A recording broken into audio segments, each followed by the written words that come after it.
നമുക്ക് താല്പര്യമുള്ള തലത്തിൽ ഈ ഓപ്പറേറ്റിംഗ് സിസ്റ്റങ്ങളുടെ ബാക്ക്ഗ്രൗണ്ടിനെ കുറിച്ച് ആലോചിക്കാം. ഓപ്പറേറ്റിംഗ് സിസ്റ്റങ്ങൾ എന്തെല്ലാമായിരുന്നു വിപണിയിൽ ഉണ്ടാകുന്നതിനെ കുറിച്ചുള്ള ഒരു ഡീറ്റെയിൽഡ് ആയ ഒരു ചരിത്ര പഠനമല്ലത്. നമുക്ക് അതിനുള്ള സമയമില്ല. അപ്പൊ അതിന് പകരം നമുക്ക് പ്രസക്തമായ, നമുക്ക് താല്പര്യമുള്ള ഓപ്പറേറ്റിംഗ് സിസ്റ്റങ്ങളെ കുറിച്ചുള്ള ഒരു പൊതു ചർച്ച നമുക്ക് തുടങ്ങാം. നമുക്ക് ഒരു ഓപ്പറേറ്റിംഗ് സിസ്റ്റം വിപണി ഉണ്ടാകുന്നത് മൈക്രോ കമ്പ്യൂട്ടിങ്ങിന്റെ കാലം മുതലാണ്. വിപണി എന്ന് പറയാൻ കാര്യം, ഒരു ഓപ്പറേറ്റിംഗ് സിസ്റ്റം എന്നത് ഒരു ഉൽപ്പന്നമായിട്ടും ഓപ്പറേറ്റിംഗ് സിസ്റ്റം കമ്പനികൾക്ക് പ്രസക്തി ഉണ്ടായി തുടങ്ങിയതും മൈക്രോ കമ്പ്യൂട്ടിങ്ങിന്റെ കാലഘട്ടത്തിലാണ്. 50കളിലും 60കളിലും 70കളിലും എല്ലാം കമ്പ്യൂട്ടർ ഉണ്ടായിരുന്നു. ഈ കമ്പ്യൂട്ടറുകൾക്കെല്ലാം ഓപ്പറേറ്റിംഗ് സിസ്റ്റങ്ങളും ഉണ്ടായിരുന്നു. പക്ഷേ ഒരു ഓപ്പറേറ്റിംഗ് സിസ്റ്റം വിപണിയാകാൻ മാത്രം എണ്ണം കമ്പ്യൂട്ടറുകൾ ആ സമയത്ത് വിറ്റഴിക്കപ്പെടുന്നില്ല. ഉദാഹരണത്തിന് IBM എന്ന കമ്പനി ഒരു കമ്പ്യൂട്ടർ ഉണ്ടാക്കുന്നുണ്ടെന്ന് വിചാരിക്കുക. അതിനുവേണ്ടിയുള്ള ഓപ്പറേറ്റിംഗ് സിസ്റ്റം ഉണ്ടാക്കുന്നത് സ്വാഭാവികമായ IBM തന്നെയായിരിക്കും. അല്ലാതെ IBMന് വേണ്ടി ഓപ്പറേറ്റിംഗ് സിസ്റ്റം ഉണ്ടാക്കി വിറ്റ് ലാഭം ഉണ്ടാക്കി വിപണി പിടിച്ചു നിൽക്കാൻ പറ്റുന്ന തരത്തിലുള്ള കമ്പനികളോ അല്ലെങ്കിൽ അതിന് മാത്രമുള്ള കമ്പ്യൂട്ടിംഗ് ഉൽപ്പന്നങ്ങളോ മാർക്കറ്റിൽ വിറ്റഴിക്കപ്പെടുന്നുണ്ടായിരുന്നില്ല. അതുകൊണ്ട് ആരാണോ അതിന്റെ ഹാർഡ്വെയർ മാനുഫാക്ചർ ചെയ്യുന്നത് അവര് തന്നെ ഇതിന്റെ ഓപ്പറേറ്റിംഗ് സിസ്റ്റം വിൽക്കുക എന്നുള്ളതായിരുന്നു പൊതുവായ ഒരു ആശയം. പക്ഷേ മൈക്രോ കമ്പ്യൂട്ടിങ്ങിന്റെ തുടക്കത്തോടെ, അതായത് 80കളുടെ സമയത്ത് വൻതോതിൽ മൈക്രോ കമ്പ്യൂട്ടിംഗ് ഉൽപ്പന്നങ്ങൾ വിറ്റഴിക്കപ്പെട്ട് തുടങ്ങിയതോടെ ഓപ്പറേറ്റിംഗ് സിസ്റ്റം എന്നൊരു വിപണിയായിട്ട് മാറി. ഓപ്പറേറ്റിംഗ് സിസ്റ്റം കമ്പനികളെന്ന് വലിയ കുഴപ്പമില്ലാത്ത ലാഭമുള്ള ഒരു ബിസിനസ്സായി മാറി. അപ്പൊ അതുകൊണ്ടാണ് നമ്മളിപ്പോൾ കാണുന്ന പുതിയ പല ഓപ്പറേറ്റിംഗ് സിസ്റ്റം കമ്പനികൾ ഉണ്ടാകുകയും അവരൊക്കെ ലോകത്ത് ഏറ്റവും വലിയ കമ്പനികളായി മാറുകയൊക്കെ ചെയ്തത്. ഓക്കെ, ടു ബിഗിൻ വിത്ത്, ഈ ഓപ്പറേറ്റിംഗ് സിസ്റ്റങ്ങളെ നമ്മൾ പണ്ട് തുടക്കത്തിൽ വിളിച്ചിരുന്നത് കൺട്രോൾ പ്രോഗ്രാമുകൾ എന്നാണ്. CP എന്നാണ് അറിയപ്പെട്ടിരുന്നത്. അതായത് ഒരു ഇൻപുട്ട് സ്വീകരിക്കാനുള്ള ഒരു ചെറിയ പ്രോഗ്രാം, ഔട്ട്പുട്ട് പ്രൊഡ്യൂസ് ചെയ്യാനുള്ള വേറൊരു ചെറിയ പ്രോഗ്രാം, നിങ്ങളുടെ ഡിസ്കിന്റെ മോട്ടറിനെ കറക്കാനോ അതിനെ ഹെഡിനെ മൂവിക്കാനുള്ള ചെറിയ ചെറിയ പ്രോഗ്രാമുകൾ. നമ്മൾ ഈ ഓരോ പ്രോഗ്രാമുകളെ ഓരോ റുട്ടീൻസ് എന്ന് വിളിച്ചിരുന്നു. ഈ റുട്ടീനുകൾ എല്ലാം കൂടെ ചേർന്ന് ഒരു വിശദമായ ഒരു കൺട്രോൾ പ്രോഗ്രാമായി മാറുകയാണ് ഉണ്ടായത്. നേരത്തെ സൂചിപ്പിച്ച പോലെ അതൊരു വിപണി ഉൽപ്പന്നം അല്ലാതിരുന്നുകൊണ്ട് ഏത് കമ്പനിയാണോ ഹാർഡ്വെയർ ഉണ്ടാക്കിയത് അവരുടെ തന്നെ ഒരു ഉൽപ്പന്നമായി അടിസ്ഥാനപരമായി ഈ ഓപ്പറേറ്റിംഗ് സിസ്റ്റങ്ങൾ മാറുകയാണ് ഉണ്ടായത്. എങ്കിലും തുടക്കകാലത്ത് ഒരുപക്ഷെ നമുക്ക് വിപണിയിൽ ഏറ്റവും പരിചയമുള്ള ഓപ്പറേറ്റിംഗ് സിസ്റ്റങ്ങളിലൊന്ന് യുണിക്സ് എന്ന ഉൽപ്പന്നമാണ്. 60കളിലും 70കളിലും ഒക്കെ വിപണിയിൽ ഏറ്റവും പ്രമുഖമായ ഓപ്പറേറ്റിംഗ് സിസ്റ്റം യുണിക്സ് ആയിരുന്നു. നമ്മൾ കമ്പ്യൂട്ടിങ്ങിന്റെ ഒരു ബേസിക് ഹിസ്റ്ററി ഫസ്റ്റ് മോഡ്യൂളിൽ സെക്കൻഡ് പാർട്ടിൽ നമ്മൾ പ്രൊവൈഡ് ചെയ്തിട്ടുണ്ട്. അപ്പൊ ആ ലിങ്കുകൾ നിങ്ങൾ കാണുന്നുണ്ടെങ്കിൽ, അത് കണ്ടിട്ടുണ്ടെങ്കിൽ അതിന്റെ തുടർച്ചയാണ് നമ്മൾ ഈ പറയുന്ന ഓപ്പറേറ്റിംഗ് സിസ്റ്റത്തിന്റെ ചരിത്രവും. നമുക്കറിയാവുന്ന കൊച്ചു കമ്പ്യൂട്ടിംഗ് ആശയങ്ങൾ വിപണിയിൽ വരുന്ന 70കളുടെ സമയത്ത് ആപ്പിൾ കമ്പനിയുടെ ഉൽപ്പന്നങ്ങളും തുടർന്ന് മിഡ്സ് അൾട്ടയർ പോലുള്ള ചെറിയ കമ്പ്യൂട്ടറുകളുടെ പരീക്ഷണമായിരുന്നു. ഈ മിഡ്സ് അൾട്ടയറിൽ ഉപയോഗിച്ച ഓപ്പറേറ്റിംഗ് സിസ്റ്റത്തെ നമുക്ക് നമ്മളിപ്പോൾ ഉപയോഗിക്കുന്ന ഓപ്പറേറ്റിംഗ് സിസ്റ്റങ്ങളുടെ എല്ലാം മുൻഗാമിയായിട്ട് പറയാം. അപ്പൊ അതിന്റെ പേര് control program for micro computer എന്നായിരുന്നു. അതായത് CP-M എന്നറിയപ്പെട്ടിരുന്ന ഒരു ഓപ്പറേറ്റിംഗ് സിസ്റ്റം ആയിരുന്നു. ഈ CP-M എന്ന ഉൽപ്പന്നം ഉണ്ടാക്കിയിരുന്ന ഡിജിറ്റൽ റിസർച്ച് എന്ന കമ്പനി ആ സമയത്ത് സ്വാഭാവികമായും ലോകത്തെ ഏറ്റവും വലിയ സോഫ്റ്റ്വെയർ കമ്പനികളിൽ ഒന്നായിട്ട് വളരുകയും ചെയ്തു. ആ കാലഘട്ടത്തിലെ ഏറ്റവും വലിയ ഒരു സോഫ്റ്റ്വെയർ കമ്പനിയായിട്ട് വളരുകയും ചെയ്തു. ഇത് നമ്മൾ 70കളുടെ കാര്യമാണ് പറഞ്ഞത്. സ്വാഭാവികമായി IBM എന്ന കമ്പനി 81-ല് ഒരു ചെറിയ കമ്പ്യൂട്ടർ ഉണ്ടാക്കാൻ തീരുമാനിച്ചു. അതിനവർ IBM PC എന്ന് പേരിട്ടു. അവർക്ക് അതിന് ഓപ്പറേറ്റിംഗ് സിസ്റ്റം ആവശ്യമുണ്ടായിരുന്നു. അതുവരെ IBMന്റെ മിക്ക ഉപകരണങ്ങൾക്കുള്ള ഓപ്പറേറ്റിംഗ് സിസ്റ്റം ഉണ്ടാക്കിയിരുന്നത് IBM തന്നെയായിരുന്നു. പക്ഷേ ഈ PC എന്ന് പറയുന്ന ചെറിയ കമ്പ്യൂട്ടറിന് വൻതോതിൽ വിപണി ഉണ്ടാകുമെന്നോ അതൊരു ബിസിനസ് പ്രോജക്റ്റായി മാറുമെന്നോ IBMന് വിശ്വാസമില്ലായിരുന്നു. അപ്പൊ അതുകൊണ്ട് തന്നെ IBM അതിനുവേണ്ടിയുള്ള ഓപ്പറേറ്റിംഗ് സിസ്റ്റത്തെ ഔട്ട്സോഴ്സ് ചെയ്യാൻ തീരുമാനിച്ചു. മറ്റേതെങ്കിലും കമ്പനിക്ക് കൊടുത്ത് ഓപ്പറേറ്റിംഗ് സിസ്റ്റം ഉണ്ടാക്കാൻ തീരുമാനിച്ചു. അവർ ചൂസ് ചെയ്തത് ഡിജിറ്റൽ റിസർച്ചിന്റെ CP-M-നെ അല്പം മോഡിഫൈ ചെയ്ത് ഉപയോഗിക്കാവുന്ന ഒരു കൺസെപ്റ്റിലാണ് IBM തുടങ്ങിയത്. പക്ഷേ ഡിജിറ്റൽ റിസർച്ചിന് പല കാരണങ്ങളാലും ഈ പ്രോജക്റ്റിനോട് വലിയ താല്പര്യമില്ലായിരുന്നു. അതുകൊണ്ട് തന്നെ അതിന്റെ ചാൻസോ അതിന്റെ നറുക്ക് വീണത് മൈക്രോസോഫ്റ്റ് എന്ന കമ്പനിക്കാണ്. അതിന്റെ പുറകിലുള്ള വലിയ ഹിസ്റ്റോറിക്കൽ ബാക്ക്ഗ്രൗണ്ടുകളിലേക്ക് നമ്മൾ പോകുന്നില്ല, എന്തുകൊണ്ട് മൈക്രോസോഫ്റ്റിന് ഓർഡർ കിട്ടിയെന്നുള്ളതിനെ കുറിച്ച്. എന്തായാലും പേര് സൂചിപ്പിക്കുന്ന പോലെ തന്നെ ചെറിയ കമ്പനിയായിരുന്നു മൈക്രോസോഫ്റ്റ് ആ സമയത്ത്. മൈക്രോസോഫ്റ്റ് ഈ ഉൽപ്പന്നം MS-DOS എന്ന പേരിൽ, മൈക്രോസോഫ്റ്റ് ഡിസ്ക് ഓപ്പറേറ്റിംഗ് സിസ്റ്റം എന്ന പേരിൽ IBMന് സപ്ലൈ ചെയ്തു. IBM PC മാർക്കറ്റിൽ വിജയിച്ചതോടുകൂടി മൈക്രോസോഫ്റ്റ് എന്ന കമ്പനി ലോകത്തെ ഏറ്റവും വലിയ സോഫ്റ്റ്വെയർ കമ്പനിയായി മാറുകയും ചെയ്തു.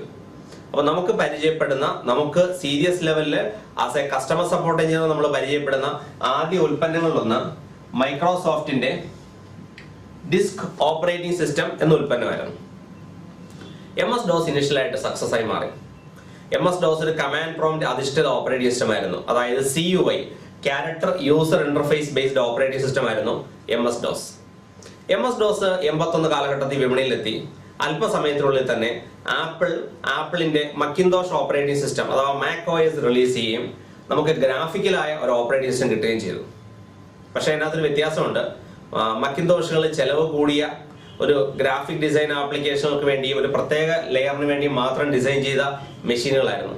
പൊതുവെയുള്ള ബിസിനസ് ക്ലാസ് എൻവയറമെന്റുകളിലെല്ലാം കമാൻഡ് പ്രോംപ്റ്റ് അധിഷ്ഠിതമായ MS-DOS എന്ന ഉൽപ്പന്നമാണ് ഉണ്ടായിരുന്നത്.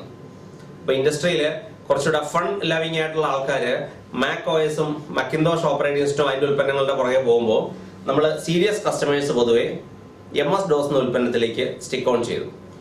പിന്നീട് മൈക്രോസോഫ്റ്റ് സ്വാഭാവികമായും ഈ ആപ്പിൾ മക്കിന്തോഷിന്റെ ഉൽപ്പന്നത്തെ അനുകരിച്ചുകൊണ്ട് MS വിൻഡോസ് എന്നൊരു ഉൽപ്പന്നം വിപണിയിലിറക്കി. MS വിൻഡോസ് എന്ന ഉൽപ്പന്നം ശരിക്കും തുടക്കത്തിൽ വരുന്നത് ഡോസിന്റെ പുറത്ത് റൺ ചെയ്യുന്ന വെറും ഒരു സോഫ്റ്റ്വെയർ ആയിട്ടാണ്. അതായത് നമ്മൾ ഇപ്പൊ കാണുന്ന പോലെ ഓപ്പറേറ്റിംഗ് സിസ്റ്റം ആയിരുന്നില്ല ആ സമയത്ത് Windows. MS Windows 1, MS Windows 2, 3, 3.1 വരെയുള്ള ഉൽപ്പന്നങ്ങൾ നിങ്ങൾ ആദ്യം ഡോസ് ബൂട്ട് ചെയ്യും, തുടർന്ന് ഡോസിന്റെ പുറത്തേക്ക് ലോഡ് ചെയ്യുന്ന ഒരു പ്രോഗ്രാമായിട്ട് ഗ്രാഫിക്സ് അപ്പാവും. ആ പ്രോഗ്രാം ക്ലോസ് ചെയ്ത് കഴിഞ്ഞാൽ നമ്മൾ ഗ്രാഫിക്സിന് പകരം കമാൻഡ് പ്രോംപ്റ്റിലേക്ക് തിരിച്ചു പോകും. ഇൻഡസ്ട്രി അതിനെ തമാശയ്ക്ക് വിളിച്ചത് ഒരു മോപ്പഡ് അപ്ഗ്രേഡ് കിറ്റ് പോലെയാണ് വിൻഡോസ് എന്നാണ്. അതായത് നിങ്ങളുടെ സൈക്കിളിലേക്ക് ഒരു അഡീഷണൽ എഞ്ചിൻ പിടിപ്പിച്ചാൽ നിങ്ങൾക്ക് അതിനെ മോപ്പഡ് എന്ന് വിളിക്കാം അല്ലേ? അതേ അർത്ഥത്തിൽ ഡോസ് എന്ന സൈക്കിളിലേക്ക് ഒരു എഞ്ചിൻ പിടിപ്പിച്ച് ഓടിക്കാനുള്ള ശ്രമമാണ്, ഒരു മോപ്പഡ് ആക്കാനുള്ള ശ്രമമാണ് മൈക്രോസോഫ്റ്റ് നടത്തുന്നതാണ് ഇൻഡസ്ട്രി തമാശയ്ക്ക് പറഞ്ഞത്. ആ സമയത്ത് ആപ്പിളിന്റെ മക്കിന്തോഷ് ഓപ്പറേറ്റിംഗ് സിസ്റ്റത്തിനെ ഒരു സ്പോർട്സ് കാർ പോലെയാണ് ഇൻഡസ്ട്രി വിശേഷിപ്പിച്ചത്.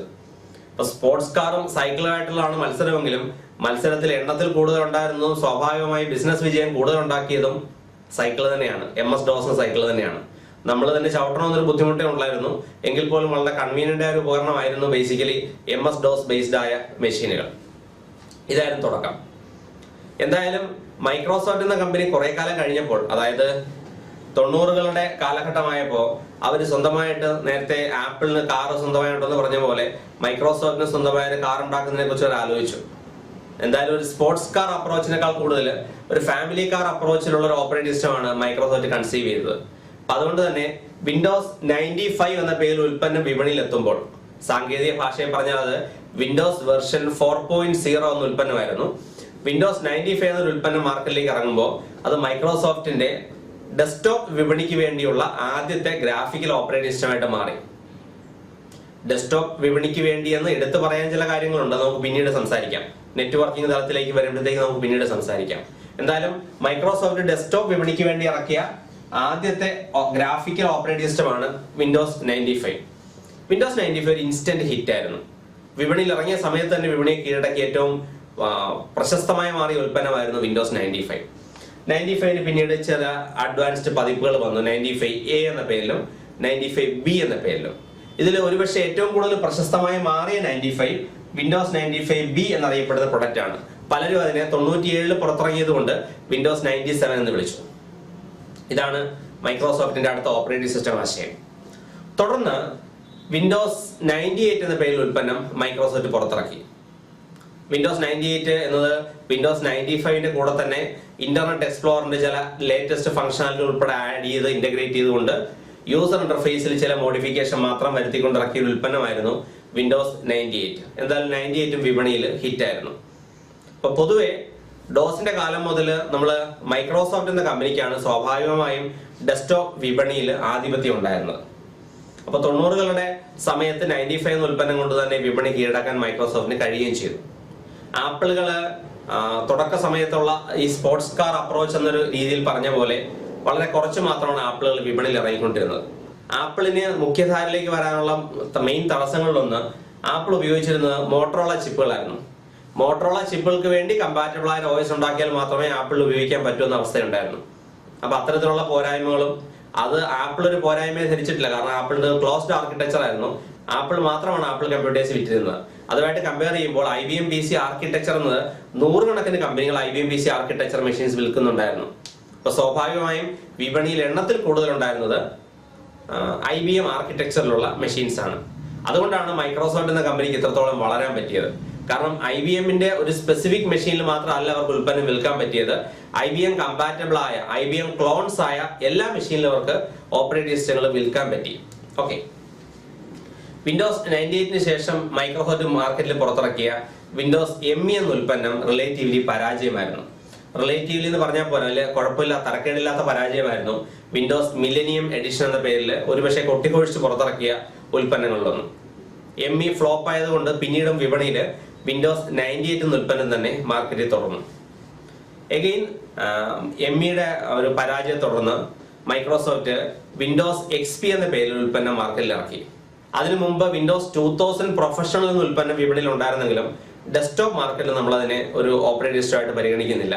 അത് മെയിൻലി നെറ്റ്വർക്കിംഗ് എൻവയറമെന്റിന്റെ ക്ലയന്റ് ലെവലിലേക്ക് ഒരു ഉൽപ്പന്നമായിരുന്നു. നമ്മൾക്കത് പിന്നീട് നമ്മൾ നെറ്റ്വർക്കിംഗ് ചർച്ചകൾ വരുമ്പോഴത്തേക്ക് ചർച്ച ചെയ്യാം. ഇപ്പൊ നമ്മൾ ഓപ്പറേറ്റിംഗ് സിസ്റ്റം ലെവലിൽ ഡെസ്ക്ടോപ്പ് വിപണിയെ കുറിച്ച് മാത്രമാണ് ചർച്ച ചെയ്യുന്നത്. ഒറിജിനലി XPയെ നമ്മളിപ്പോ കാണുന്ന തരത്തിലുള്ള പ്രാധാന്യമൊന്നും മൈക്രോസോഫ്റ്റ് കൊടുത്തിരുന്നില്ല.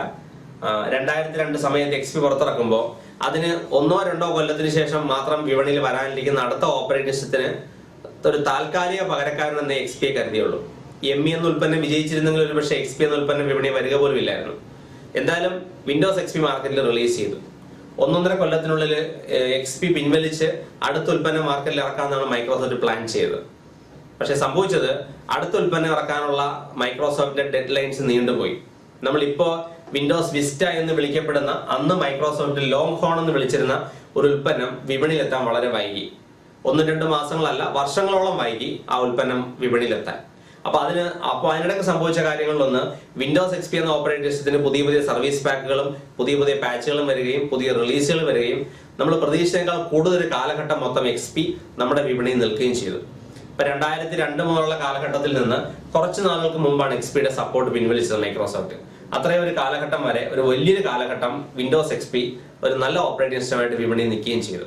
തുടർന്നിറങ്ങിയ വിൻഡോസ് വിസ്റ്റ പരാജയമാകുകയോടെ ചെയ്തതോടെ വിൻഡോസ് XP പിന്നെയും വിപണിയിൽ പിടിച്ചു നിന്നു. തുടർന്ന് മൈക്രോസോഫ്റ്റ് വിൻഡോസ് 7 എന്ന പേരിൽ ഓപ്പറേറ്റിംഗ് സിസ്റ്റം റിലീസ് ചെയ്തു. Windows 7 was a hit. XPയെ പൂർണ്ണമായും പിന്തള്ളിക്കൊണ്ടല്ല വിൻഡോസ് 7 മാർക്കറ്റിൽ വന്നതെങ്കിലും രണ്ടും ഒരേ സമയം വിപണിയിൽ ഉണ്ടായിരുന്നു. തുടർന്ന് മൈക്രോസോഫ്റ്റ് വിൻഡോസ് 8 എന്ന ഉൽപ്പന്നം ഇറക്കി, 8.1 ഇറക്കി, ആൻഡ് റീസെന്റ് വിൻഡോസ് 10 എന്ന ഉൽപ്പന്നം ഇറക്കി. ഇതിനെക്കുറിച്ച് കൂടുതൽ വിശദീകരിക്കേണ്ട ആവശ്യമില്ല, കമ്പ്യൂട്ടർ ഉപയോഗിക്കുന്ന വ്യക്തികൾക്ക് അറിയാവുന്ന കാര്യങ്ങൾ തന്നെയാണ് ഞാൻ പറഞ്ഞത്. ഇത് ഓപ്പറേറ്റിംഗ് സിസ്റ്റത്തിന്റെ ഒരു മൈക്രോസോഫ്റ്റ് സൈഡാണ് നമ്മളിപ്പോൾ സംസാരിച്ചത്. ഇതല്ലാതെ നമ്മളുടെ മുമ്പിൽ ഓപ്പറേറ്റിംഗ് സിസ്റ്റം ചോയ്സുകളുണ്ട്, ശരിയല്ലേ? ഉണ്ടെന്ന് പറയുമ്പോൾ നമുക്ക് പെട്ടെന്ന് ഓർമ്മ വരുന്നത് ലിനക്സ് എന്ന ഓപ്പറേറ്റിംഗ് സിസ്റ്റത്തെ കുറിച്ചാണ്. ഒറിജിനലി നമ്മൾ ഇൻഡസ്ട്രിയിൽ 60കളുടെ കാലഘട്ടം മുതലേ ഉള്ള യുണിക്സ് എന്ന ഓപ്പറേറ്റിംഗ് സിസ്റ്റത്തിന്റെ പിന്തുടർച്ചയാണ് നമ്മൾ ഈ കാണുന്ന ലിനക്സ് ഫാമിലി ഓഫ് ഓപ്പറേറ്റിംഗ് സിസ്റ്റങ്ങളെല്ലാം.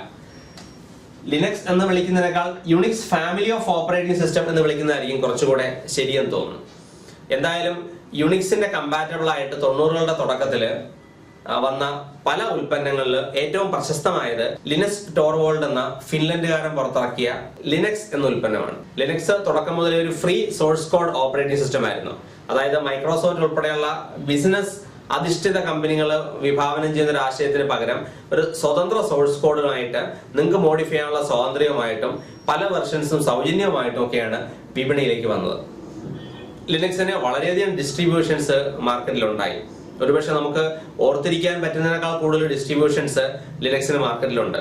എങ്കിലും ബിസിനസ് ലെവലിൽ വിജയം നേടിയ മുഖ്യ കമ്പനികൾ റെഡ് ഹാറ്റ് ലിനക്സ് പോലുള്ള കമ്പനികളും ഉബുണ്ടു സീരീസിലുള്ള ലിനക്സുമാണ്. ഒരുപക്ഷെ ഡെസ്ക്ടോപ്പ് വിപണിയിൽ റീസെന്റ് ഏറ്റവും പ്രസക്തമായി നിൽക്കുന്ന ലിനക്സ് ഉൽപ്പന്നം ഉബുണ്ടു സീരീസ് തന്നെയാണ്. അപ്പൊ നമ്മൾ രണ്ടിനെ കുറിച്ച് ഒരു അടിസ്ഥാന പഠനം നടത്തുന്നുണ്ട്. മൈക്രോസോഫ്റ്റ് ഫാമിലി ഓഫ് ഓപ്പറേറ്റിംഗ് സിസ്റ്റങ്ങളെ കുറിച്ചും ലിനക്സ് ഫാമിലി ഓഫ് ഓപ്പറേറ്റിംഗ് സിസ്റ്റങ്ങളെ കുറിച്ചും നമ്മളൊരു അടിസ്ഥാന പഠനം എന്തായാലും നടത്തുന്നുണ്ട്. ഇതാണ് ഓപ്പറേറ്റിംഗ് സിസ്റ്റങ്ങളെ കുറിച്ചുള്ള ഏറ്റവും ബേസിക് ആശയങ്ങൾ. നമുക്ക് ഈ ഓപ്പറേറ്റിംഗ് സിസ്റ്റങ്ങളെ കുറിച്ചുള്ള കൂടുതൽ വിവരങ്ങളും എങ്ങനെ ഒരു ഓപ്പറേറ്റിംഗ് സിസ്റ്റം ഇൻസ്റ്റാൾ ചെയ്യണമെന്നും കോൺഫിഗർ ചെയ്യണമെന്നും അതിനകത്ത് മറ്റ് ഡിവൈസുകൾ കോൺഫിഗർ ചെയ്ത് നടക്കാനുള്ള കാര്യങ്ങൾ തുടർന്നുള്ള ക്ലാസ്സുകളിൽ ഡിസ്കസ് ചെയ്യാം. Thank you.